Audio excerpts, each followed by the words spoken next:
Hello বন্ধুরা, আমি জিয়া। আজ আমি বৃষ্টি ভেজা দিনের গল্প বলবো।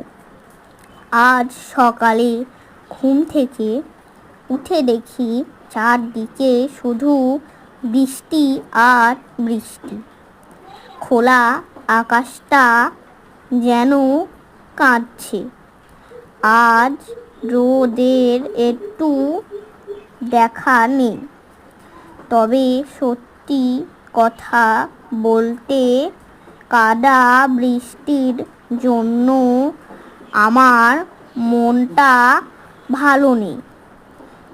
আজ 3 দিন পর ছাদে উঠলাম।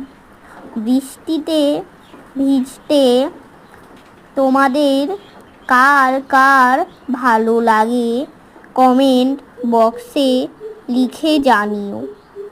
ভালো থাকবে, সুস্থ থাকবে আর অন্যদেরও ভালো রাখবে।